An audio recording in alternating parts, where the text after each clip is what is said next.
Hey guys, this is Mrs. Harbin, and today we are going to look at Chapter 3, Lesson 3.4. We are looking at special functions, and in this particular lesson, we're looking at periodic functions. Our lesson objective for today is this. You, the student, will identify periodic functions and their periods, state the co-function identity, period identity, and use these to evaluate trig functions. Now, you'll notice odd and even identities is crossed out. We are going to get to that, just not this lesson. So this is still an objective, but we're going to save that for the next part, not this first part. Our biblical correlation today comes from Ecclesiastes 3:1-8, which says there's a time for everything and a season for every activity under the heavens. And if you continue to read those verses, you'll see that the author then lists all the things that there is a time for. A time for war, a time for peace, a time to live, a time to die. He keeps on going through all of these different time periods. Periodic, which hopefully you know, means that there's a specific time for a cycle. If something is periodic, then it's describing a cycle, and not just a random cycle, but a cycle is happening regularly at a specific time. So think about the period of the seasons. We have 4 seasons, and what's the period for those seasons? Hopefully you know that the period is 1 year. 4 seasons equal 1 year. What about the period of a day? Again, hopefully you know the period of a day is 24 hours. We have plenty of other periods that we see in nature. Maybe you know the period of lunar phases, which is about 28 days. Maybe you know migratory periods, or the period of the tides, or sunspots, or eclipses, or meteor showers, or comets, or ocean currents, or winds. All of these things happen on a specific cycle or are periodic. See if you can think of any other periodic cycles that occur in nature. When we think about periodic cycles, I want you to think about a wheel. And imagine that you've got that valve down here at the bottom of your wheel. I'm trying to draw on the picture here, and it's not letting me. Let's see if I need to maybe choose a different color here. Okay, and as that wheel turns, what's going to happen, since the wheel is also moving forward, is that the valve is going to move forward as well. And if we were to graph that path, we would see this curve happening here. This represents a periodic function because we have this specific thing being repeated over a certain amount of time. This is one type of periodic function called a cycloid. Right? And that cycloid, that root there, should remind you of things happening in a cycle or a period. Some other vocabulary terminology that you need to be familiar with. A period is a horizontal distance before a part repeats, and the cycle is each repeating part. So if you look here, we've got 2 complete cycles and another half of a cycle here. And our period, it looks like it's just slightly more than 6. Okay, so it starts here, it ends here, and then the repetition starts over again, a little bit more than 6. So the period is that horizontal distance, and the cycle is how many repeating parts that we have. All right, let's take a look at the graph of this periodic function. Now you'll see periodic functions, because there are so many parts, have several rules here. We're going to take a look at the function, and we are going to figure out the period, the domain, and the range of this function. So we see that f of x equals 0 as long as x is greater than or equal to -4, less than or equal to -1. So here we go. You can see that x is 0. We've got these solid dots there because it's less than or equal to. We see that it's 1 if x is greater than -1 or less than 0. And that's represented right here with these open circles.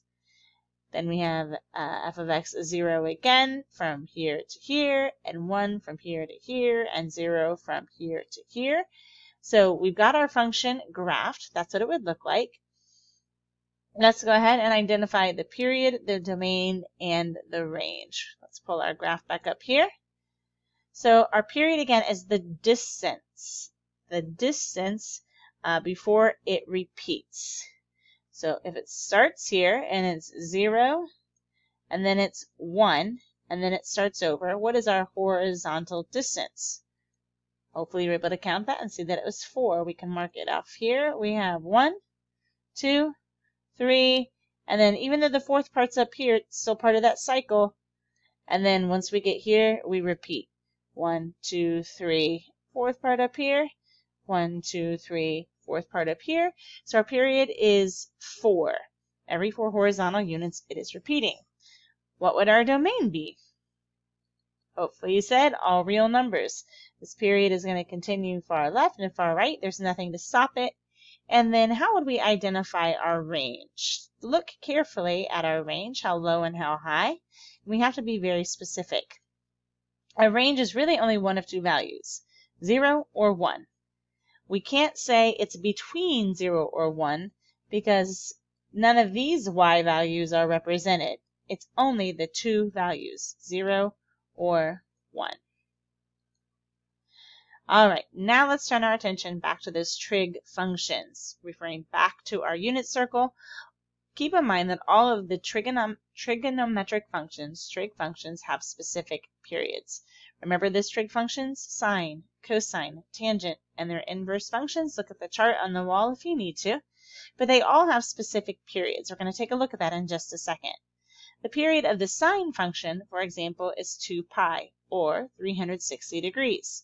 So every 2 pi, every 360 degrees, depending on if we're expressing it in radians or degrees, the sine values, so the sine function, repeats. Here it is without our labels, but this 30-degree angle, the sine of that 30-degree angle, is going to be the same as the sine of 390 degrees, which will be the same as the sine of 360 more degrees, and we can keep adding 360 degrees and that sine will repeat. Here is the actual formula or definition before we look at a picture of our unit circle. A function is periodic if, for some given constant, c, f of x plus c equals f of x for all x's. So if we add a constant to our x and it's still the same as the original f of x, then it's periodic. That's what that means. So this c is going to represent the period of the function. For our sine, it's 2 pi. So even if we add 2 pi or 360 degrees to our original value, every 360 degrees, it's not going to matter. That sine is still going to be the same as that original value. The smallest such value, c, is called the period of the function. All right, so let's go to this unit circle and see what we mean. We said that for every 2 pi or every 360 degrees, the sine values repeat. So sine is our second value here. And if you look, for 30 degrees, our sine is 1/2. And we have all these different sine values. And we're back to 2 pi, we're back to 360 degrees. And if we keep going to 390, our sine is again 1/2. And if we add another 360 degrees there, so we had 30 plus 360 is 390. If we add another 360 there, we get, try to do mental math late at night here, 750. So 750 degrees, our sine is still 1/2. So imagine these trig functions as a big giant wheel. Every time we add 360, it does not change the sine function. Okay, what about the cosine function? How often would the cosine function repeat? Okay, here's our cosine function and our coordinates here. Cosine is listed first. Cosine comes before sine alphabetically. Well, if you're saying, yeah, the cosine is going to repeat every 360 degrees as well, you are correct. In fact, almost all of our trig values repeat every 360 degrees. There are just two that don't, and we'll take a look at those on the next slide. So our tangent and cotangent values do not repeat every 360 degrees. Can you see how often they repeat? Pause the video, see if you can notice the pattern. Right? Hopefully you notice that our tangent values on opposite sides of our circle are the same. And what that tells us is that instead of repeating every 360 degrees, they're repeating every 180 degrees. In radians, that's every pi. Every pi radians, they repeat. And that's its period.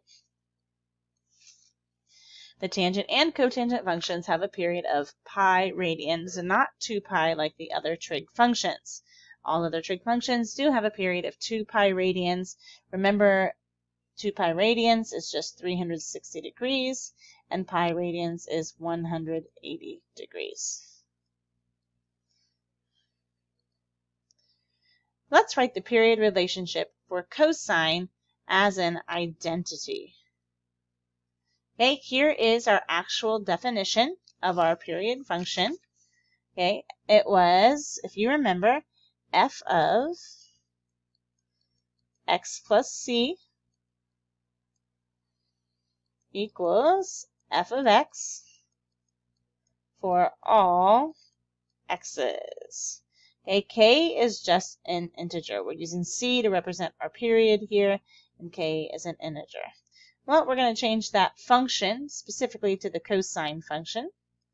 And we have x plus c. We know our period is 2 pi.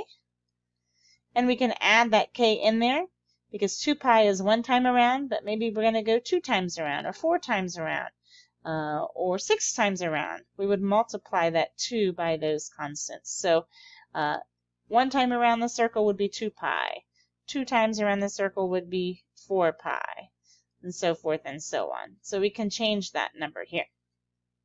So we're going to represent that as 2 and then an integer and then pi. And then our function is still cosine of x for all x's. So here is our function rule, if you will, for period functions using cosine as the function, with a reminder that the cosine repeats every 2 pi. Okay, using that, let's find the cosine of 29 over 3 pi. So here's our cosine of 29 over 3 pi, and we need to break this down into x and 2k pi. And that's what our function said. It was x and 2k pi. Well, when we look at our unit circle, we've got a denominator of 3. Let me see if I can click ahead here. And looking at our radian values that have a denominator of 3, I have this one, this one, this one, and this one. Okay, if I separate this, kind of like reverse distribute, or referring, it's not really even reverse distributing, it's breaking apart my number. I can break it apart to 5 over 3 pi and 24 over 3 pi. I know that my numerator here has to be a multiple of 2 because my cycle is every 2 pi, and 24 is a multiple of 2. In fact, 24 over 3 actually simplifies to 8 pi. So that's 2 pi times 4, basically 4 times around that circle. All right, based on my periodic function, I know that the cosine of x plus my period is just the same as cosine of x, or cosine of pi over 3. If I'm not sure what cosine of pi over 3, or cosine 5 over 3 pi is, I can look at my unit circle here, and I see right here, here's my cosine. This is 60 degrees away from my x-axis. So I can use my 60-degree angle as my point of reference here, and it also has a cosine of 1/2. All right, so I know that the cosine of 29 over 3 radians is the same as cosine of pi over 3, which is 1/2. All right, we're going to also talk a little bit about the cofunction identity. Think of a right triangle. And what we know about a right triangle is that all of the angles add up to 180 degrees. Well, if this is 90, what then must be true is that the two acute angles must also be 90 degrees. So if we mark this angle as theta, some angle, we can say that this angle is 90 minus theta. And what the cofunction identity tells us is that the sine of one acute angle is equal to the cosine of the other acute angle. Or